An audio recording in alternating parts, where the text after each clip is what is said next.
What's up, witches? It's the Zen Witch here with another unboxing for you, and another one that steps out of my alphabetical order because I got another gift today. Holy mackerel, Andy. And this is from Annette from Sun to Shine Astrology. Please check out her channel. So shouting you out again, Annette, from Sun to Shine Astrology on YouTube, for the second beautiful gift deck that I've received from her.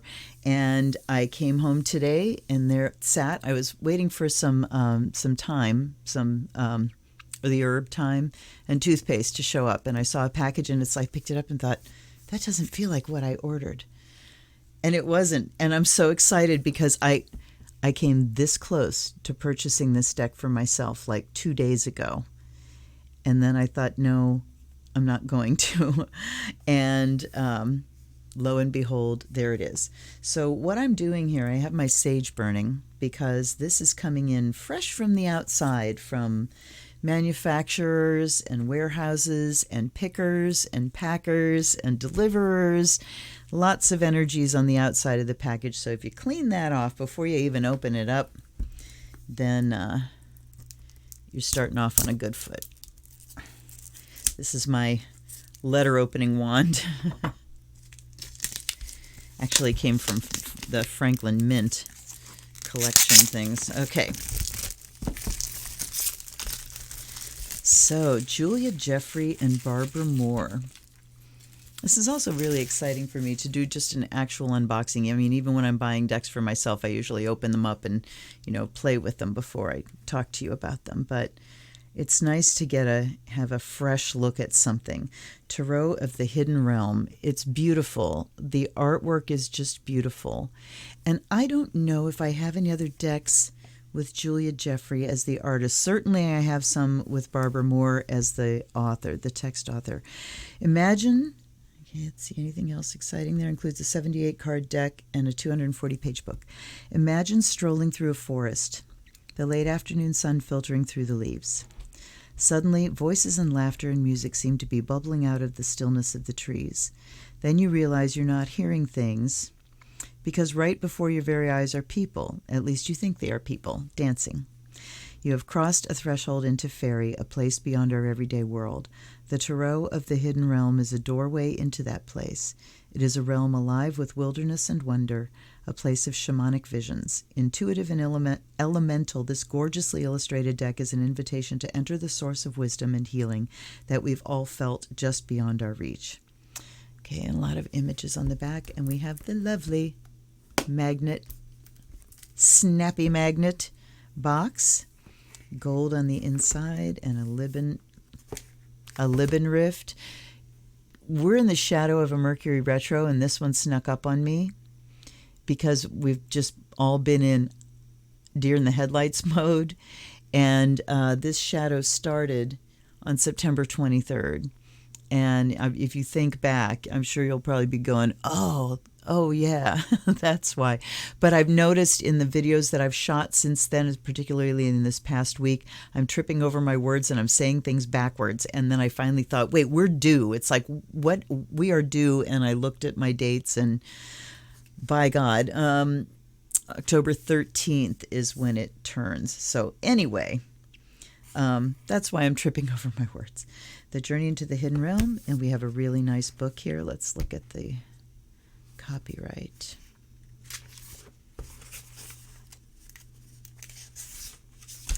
Before we even get to a copyright page, we get Julia Jeffrey, artist and creator, and Barbara Moore, author. I like this. This I really like, because it connects you immediately with the artist and the author of the deck, and they deserve to be seen. I really feel they deserve to be seen. Greetings, fair friends. I'm an artist and illustrator with a small but growing body of published work. I've done covers and interiors for the novels Lament and They That Dwell in Dark Places, and contributed to the illustrated short story collection Ravens in the Library. Done a fair bit of work for magazines. I've always drawn and painted, but in recent years I've really taken the bull by the horns and finally tackled the kind of imaginative and otherworldly subject matter that has always inspired me, be it fairies, folk tales, or myths. That's wonderful. And Barbara has written many decks. and many books for decks. Been a part of Tarot's been a part of her life for over 2 decades. Continues her journey, allowing her travel into the hidden realm, blah, blah, blah. Other published works include companion books for the Gilded Tarot, the Mystic Fairy Tarot, Mystic Dreamer Tarot, and the Vampire's Tarot of the Eternal Night. Standalone books include Tarot for Beginners and Tarot Spreads, Layouts, and Techniques to Empower Your Readings. She co-created the Steampunk Tarot with artist Ali Fell. Okay, so we get to meet these people right off the bat. I really appreciate that. All right, 2019, so this is a new book. Onward to the artwork. And we have the ribbon to lift, and this one is in plastic too. Where's my wand? My dagger. Yes. Come on. Come on. Come on. Oh, Lord. There we go. Watching the Great British Baking Show. And there was a season, and this one young woman, when she would get flustered, she'd say, "Oh, my giddy aunt. Oh, my giddy aunt." I don't know what about your giddy aunt has, but that's what she would say, and it was terribly cute. So, all right. The Fool. So, Journey into the Hidden Realm. Yes, Tarot of the Hidden Realm. So this is Tarot. When I was reading there, so I shifted into like Oracle mode because a lot of the fairy type decks that I have are Oracle decks rather than Tarot. And look how glorious these are. I mean, they're like, I almost had to reach and turn my light down. It was so bright there. The Fool. The Magician. He's lovely. What's on his chest? He's got like is that a turtle or just a tribal design? All right, he's got antlers. We could be friends, I think. The High Priestess. I like the way her hands are moving, like she's, moving energy, moving magic. I like that. The Empress. Very earthy colors. And I've still got sage going on over here. So we'll crank that up when we get to the blessing part. The Emperor. With crows, the Hierophant.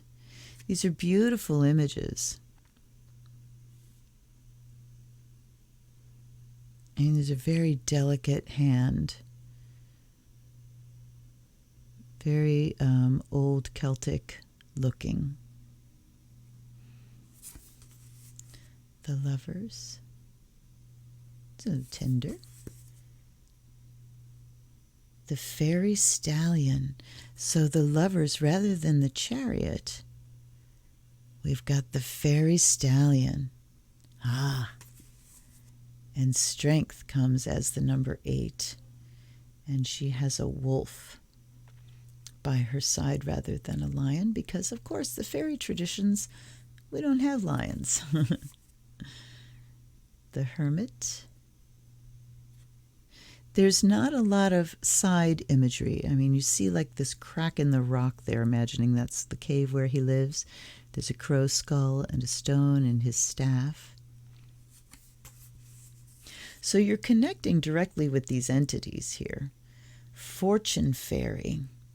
So instead of the Wheel of Fortune, we have the Fortune Fairy. So again, the hidden realm, we're connecting with the fairies of these energies. Justice. Yes, she's the one that's on the cover, but reversed. But ready to draw her sword. I would not mess with her. Very clear-eyed. The Hanged Man.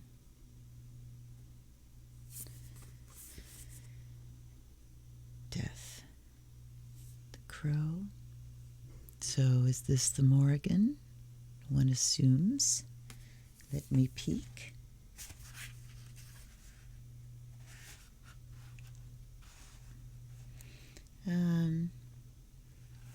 Does it say her name? No. Is that the... Yes, that is the beginning. Okay, so we don't name her.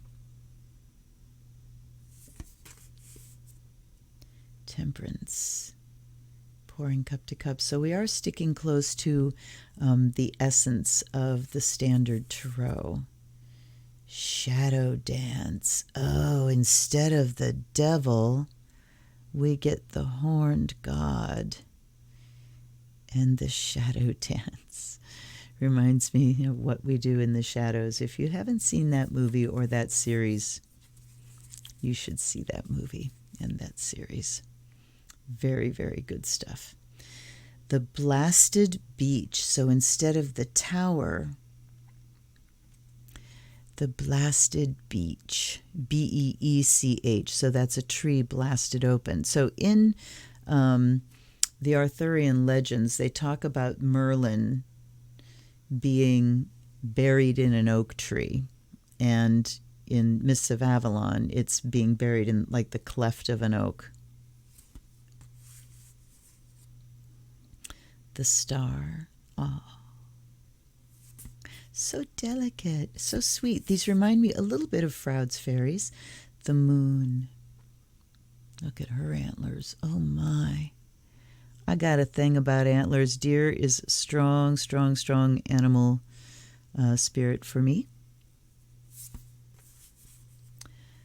The sun.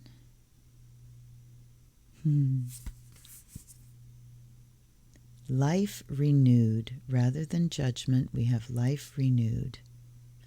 That's lovely. Very pagan in feel. Rather than, judgment being raised from the dead is such a Judeo-Christian image. This is life in death. The seed comes at the death of the harvest, the death of the year, and this is the birth of the next year. That's the symbol of renewal, and then the world. Indeed. Yes. I love the images.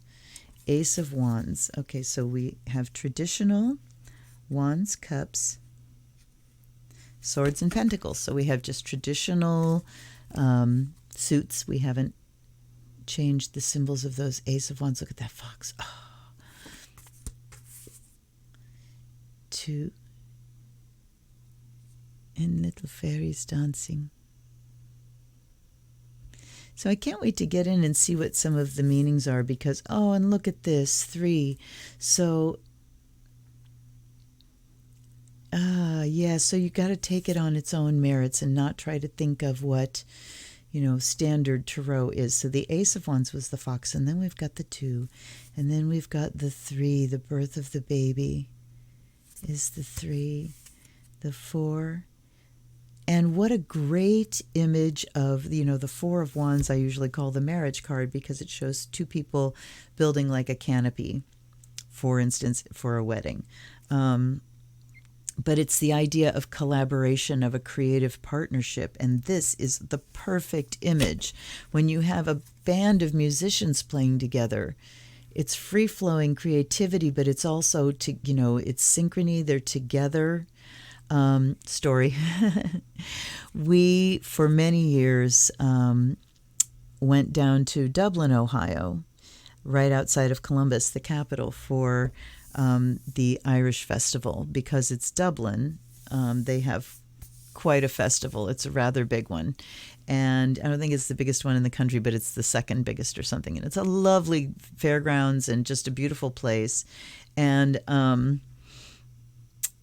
we would go during the day and, be hot and tired and everything. And a couple times we stayed until the closing, the last band, but then we have like a 2.5-hour drive home. So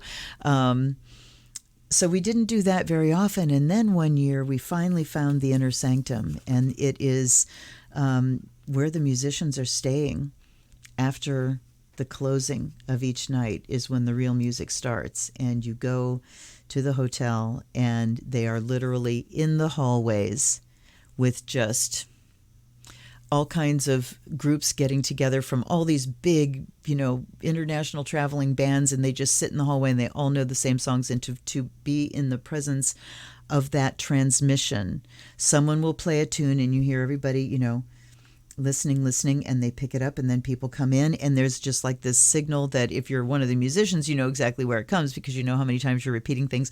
But this little signal happens, and then the next tune comes in, and it's that waiting, listening, and then everybody. It's an amazing thing, and very, very little verbal communication going on. So I know what this card is talking about. The Five of Wands. Everybody's climbing the same tree. Okay. Getting an idea of energies working together there too. Six of Wands, which is generally the victory card.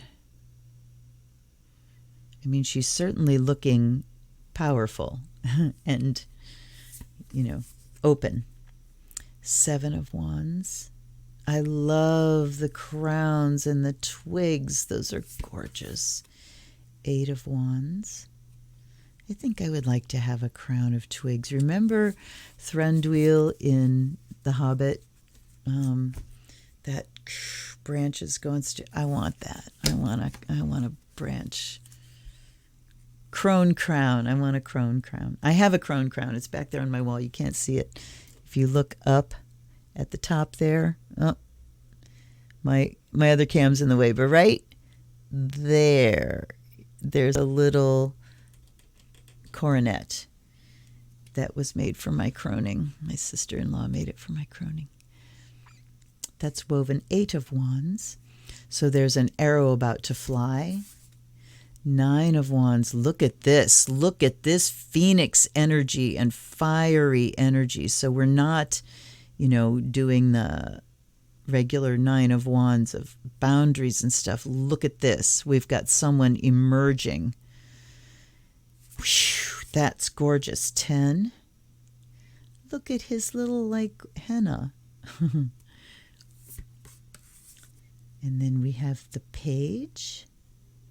Sweet. The Knight. The Queen. And the King. Wow. These are freaking amazing. So Fox was for Wands. Otter is for Cups. We just found out that a reservoir very close to us has had some otters move in, which is very nice. Two of Cups. That looks like a hand fasting going on, possibly. Three of Cups. Celebration, indeed. 4. Now the party's over, huh? And look at the fish there. The 5. Now we're in turbulent waters. Look at the horses. Okay, so why is Lord of the Rings coming up in my head with this deck? Because somebody likes it too. This is like the Fords of Bruinen. When Gandalf sent the waters flowing. 6 of Cups. Kind of Ophelia-esque, huh? The 7. The 7 stars, he's thinking. 8. Turning away. 9. Westu Aragon Hal. The 10 of Cups. Ooh, look at that. Look at that. So we need to stop right now and do a little bit of Fire of Azrael. My cauldron needs to be smoking like that. Yes. Here we go. Here, you can have a gift now. And let's ask the allies and ancestors, guides, and guardians to come in too and offer them some fresh water. Come in and fuse this deck as we go through it. Indeed, there's the Page. The Knight. Beautiful faces. The Queen. Beautiful gown. And the King. The King is very young. Very fairy. The Ace of Swords is a heron. And we've got the, oh dear.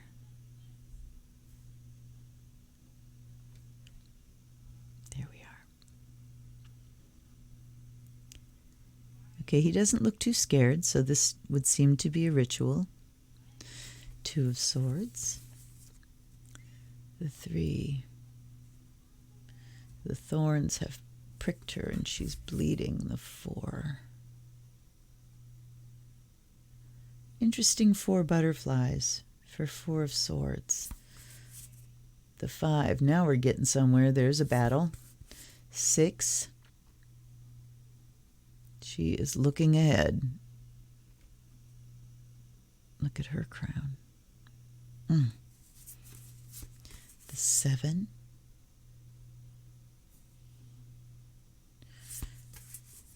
Eight. Wow. Kind of blue eyes staring through you. 9.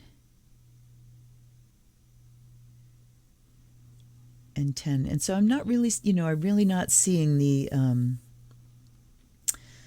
some of the standard imagery. You don't really get an idea of depression or grief there. There's certainly some trepidation in the face. But maybe fairies don't cry like that. I don't know. Look at the 10. Okay. There's a little something happening there. Page. The Knight. The Queen. And the King. I really like their faces. I like the differences in them. They're stylized, but they all have their own faces. Ace of Pentacles is an hedgehog. I wonder if his name is Spiny Norman. 2 of Pentacles. The 3, making torques. The 4, look at the badgers. Oh, badger, badger. The 5. The 4 definitely gives you an idea of protection, having the babies down in the den. The 5 of Pentacles, okay. So we definitely have some strife going on there. The 6, gathering the fruits. 7, she is pregnant. Expectation. The 8, look at him at the forge. Yeah. The 9, in her garden. The 10, look at the standing stones behind him. The Page. The Knight. The Queen.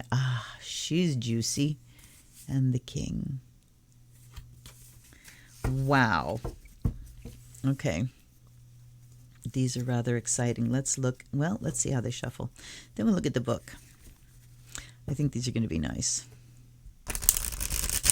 Oh, yeah. Oh, yeah, oh, yeah. This is Llewellyn, by the way.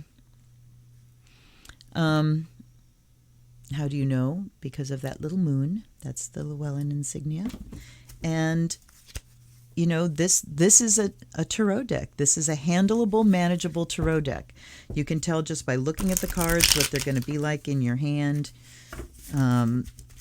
Easy to shuffle. Not too much to get your hand around. Nice big fancy box and everything, but the cards themselves are reading friendly. Glory, hallelujah, thank you, Llewellyn.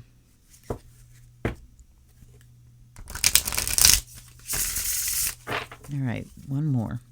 I love shuffling cards, in case you didn't know. Oops, okay, they don't want shuffled anymore. Now, set those down. Let's look at the book. We looked at the beginning, and in the table of contents,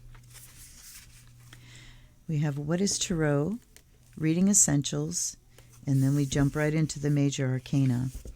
All right, so they describe what the hidden realm is. Greeting.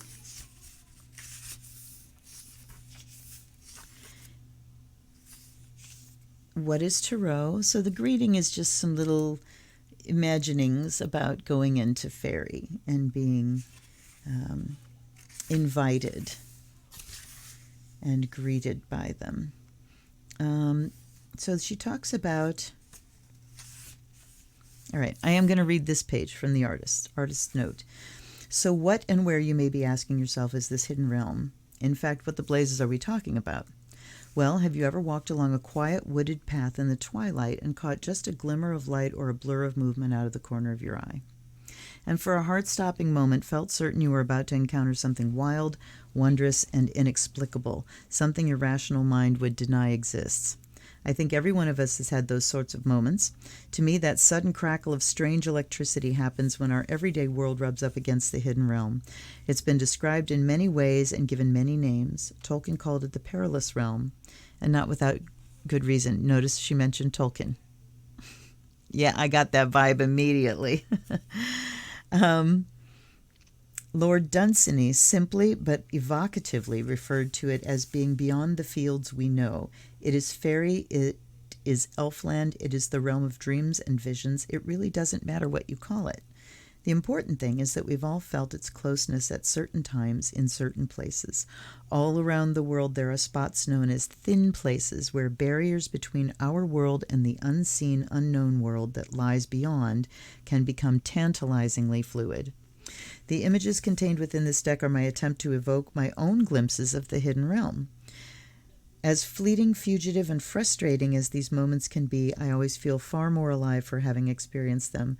The hidden realm is an incredibly rich and strange place, and to journey in it is a challenge indeed, but there is groundbreaking treasure and profound wisdom to be found there. I wish you luck and courage on your own quest. Okay, so we go through the greeting. I'm not going to read that. Introductions. What is Tarot? So there's a basic thing, the hidden realm. You'll find the structure so familiar to modern Tarot. If you're already familiar with it, that's a great place to start when approaching these cards. However, because the cards of the hidden realm are doors that open into the land of the Fae, expect something more than the scenes normally depicted. Instead of designing stage settings or illustrating a narrative, Julia Jeffrey, the artist and creator of the Tarot of the Hidden Realm, saw this deck as a way to bring the experiences and archetypal energies up close and personal. Julia's forte is conveying meaning in a face as well as in the setting, and in doing so she gives us moments of intense intimacy. So you know how much I like to see what's going on in faces. All right. So wands are will, passion, and drive. Cups are emotions, creativity, and relationships. Okay, so creativity comes under cups, under the realm of water here. The wands are will and passion and drive. Swords are logic, thoughts, communication, and challenges, and pentacles, money, resources, and the physical world. So that's the same. Cards in the same suit. Okay, general rules. In addition to recognizing the variations and subtle differences that exist within any element, the fairies also know how elements work together. It's true that we do as well. Many tarot readers use the concept of elemental dignities. This is a way of reading the cards that determines if a card is strengthened or weakened based on the surrounding cards. Here are the general rules. Yes, this is it. This is how you read, folks. And it's funny because it's a very Lenormand way of reading, which I do, because I lay things out in threes. I don't just have like one card in positions. So I will see what's next to it and what lines up and stuff like that. Okay. General rules. Cards in the same suit intensify each other. Swords and wands strengthen each other. Those are the two active elements. Cups and pentacles strengthen each other. Those are the two receptive elements. Wands and cups weaken each other. Those are opposite. If you look at, the way I look at things on the wheel, Swords and pentacles weaken each other. Wands and pentacles are neutral. Swords and cups are neutral. So wands and pentacles together, swords and cups together. Okay, so you can remember that if you think about the great rite in ritual, that it's the blade coming into the cup that does the great rite. So the blade, representing fire, is a primal active element. Water is the primal passive element, and that's represented by the cup. So think about great rite being neutral, and then the other two, wands and pentacles, are neutral. Interesting. Okay. The aces are a seed, a beginning, potential. 2 is division, duality, opening. 3 is creation, abundance, heart. 4, stability, shelter, ease. 5, trials, tests, harshness. 6, beauty, harmony, union, vitality. 7, progress, the unknown, leap ahead. 8, determination, purpose, and strength. 9, culmination, fruition, consequences. 10, excess, transcendence, ending. Okay, so Yeah, and they talk about laying out each of the suits together so you can see the commonality, like the common color palette and stuff. Very interesting way of having you, introduce yourself to the deck and work with it. Reading essentials, the importance of philosophy. It's a spiritual practice, no one right way. Important to understand your own beliefs before formulating your reading. Okay. Your manner of shuffling, including the number of times you shuffle, whether or not you let anyone else shuffle your cards, should be a reflection of your philosophy about the cards. Why are you doing a reading? Who can you read for? What is your role as a reader? And I'm sure, this is Barbara Moore. We've read her stuff before. And she certainly is ethical. She certainly has the basic information down. Step-by-step step-by-step purpose of a reading, the spread, shuffling, laying out the cards, interpreting the reading. Okay, well, we know what's going to happen now. And then we have getting acquainted through the majors. And we've got a description and then a divinatory meaning. I see no reversed meanings. So we are not looking at using reverses in this deck. And same thing for the minors. We just have a description and the divinatory meaning. And then in the back, dancing. And so I am assuming we have spreads. Yes. Past, present, future. What is hidden spread? What is hidden spread number 2? All around advice spread. And then we have fairy guides at the back. So we're talking about going out into nature and doing a meditation to invite the fairy guides in. All right. I think we are going to go for the past, present, future.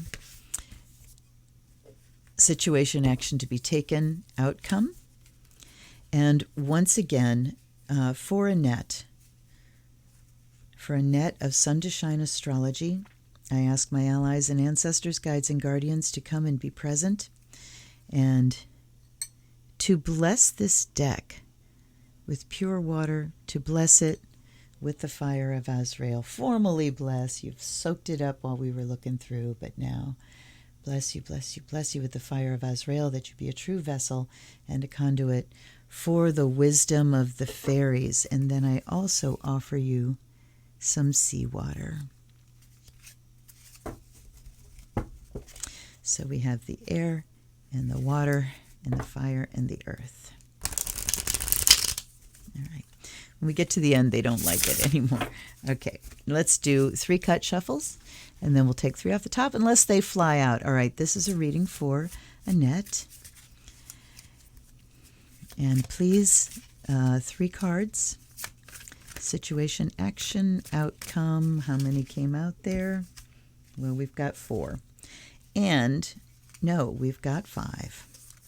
So let's see if we have a 5-card spread in the back here. That's a 4. That's a 6, of course. All right.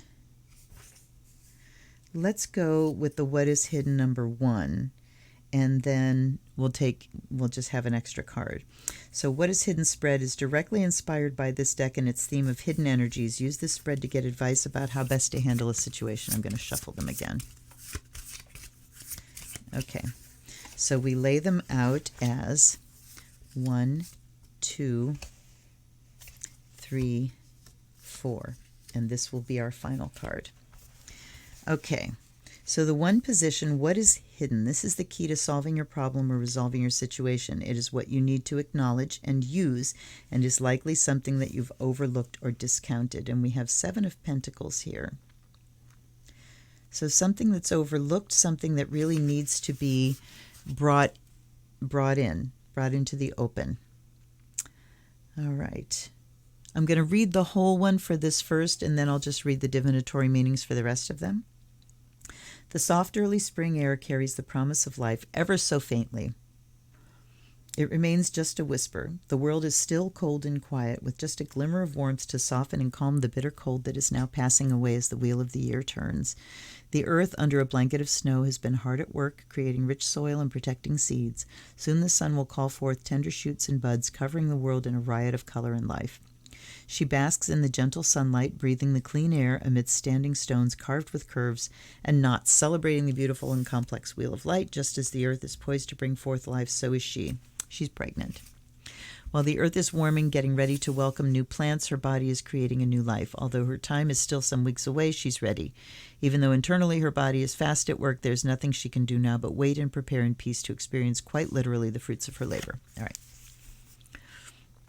A lovely description, not a lot of divinatory information there.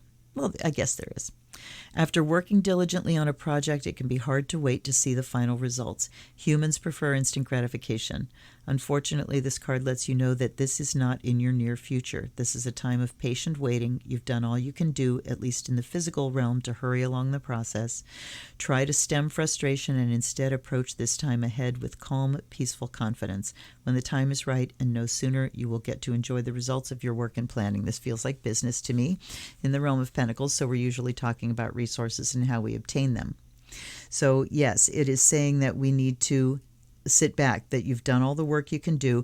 It's kind of like the thing where somebody plants a garden and they go out every day to dig up the seeds to see if they're rooting yet, pull up the plants to see if they're how well they're growing.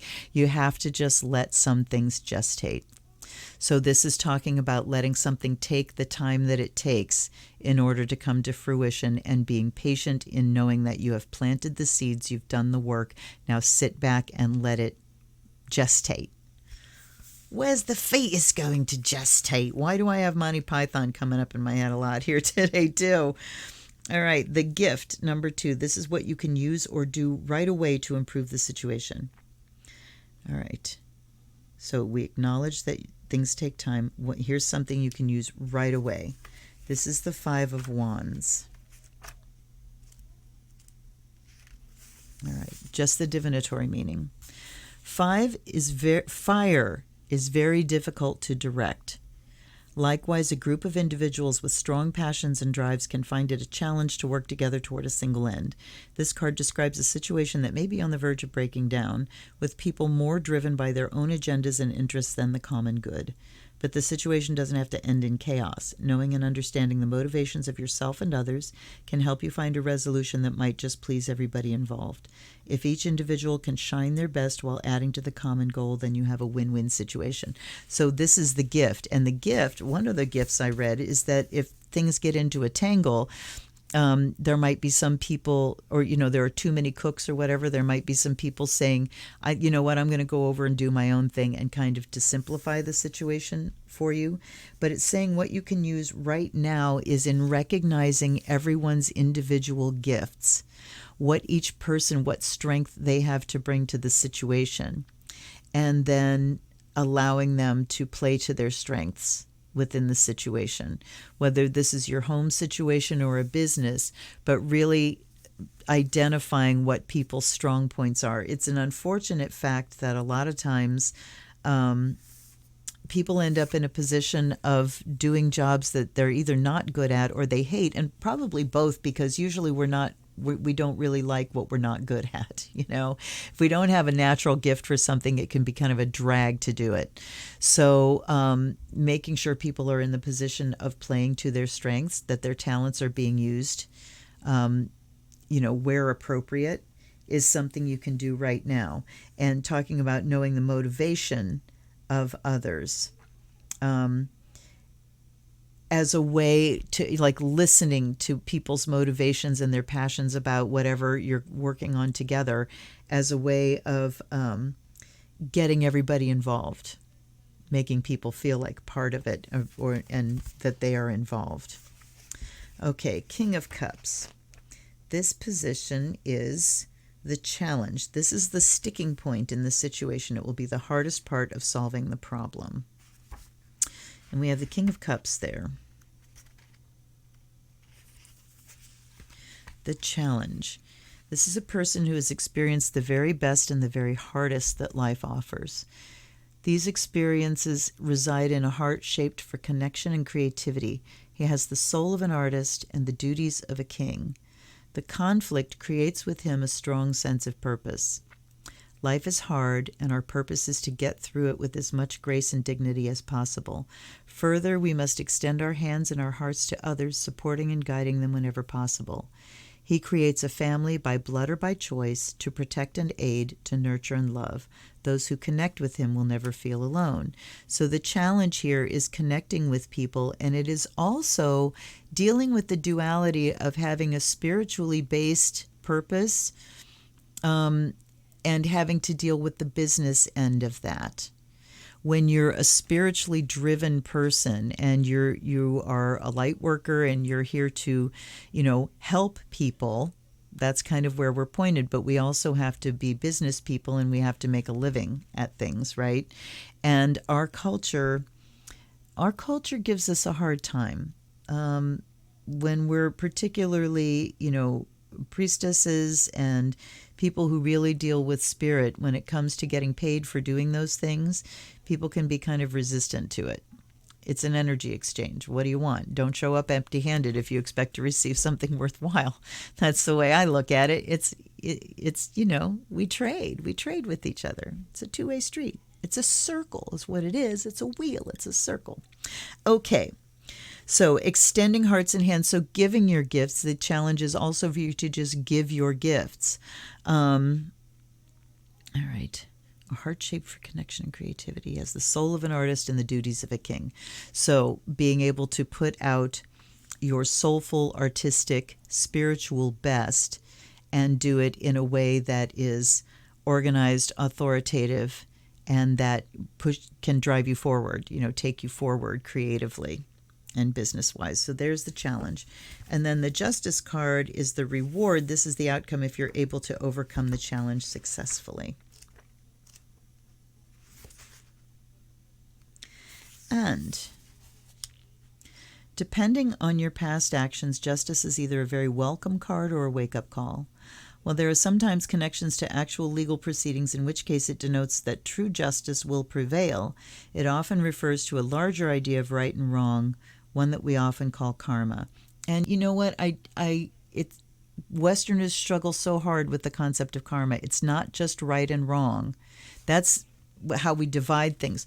Karma is every action that I take has a reaction. It's cause and effect. Everything I do is causal, and a reaction comes from that.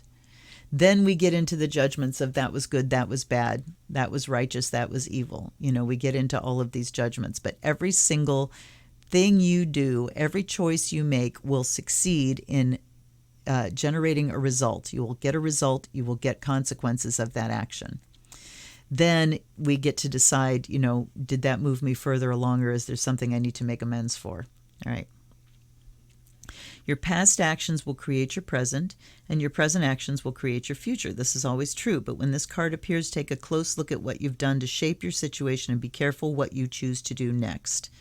Justice, this version of justice, is not blind and sees all. Yes, she does. I like that.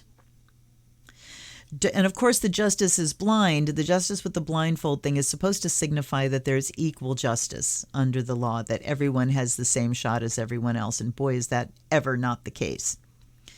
Okay, don't try to fool her or yourself. If ever there was a time for self-reflection and utter honesty about your motives and intentions, this is it. You are being given an opportunity to change your direction should you so desire.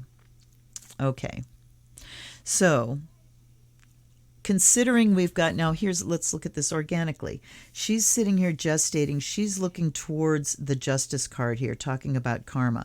So it says the seeds that you've planted that are growing here and that you're waiting to bring to birth will bring back to you what you've put out. That's just plain and simple karma.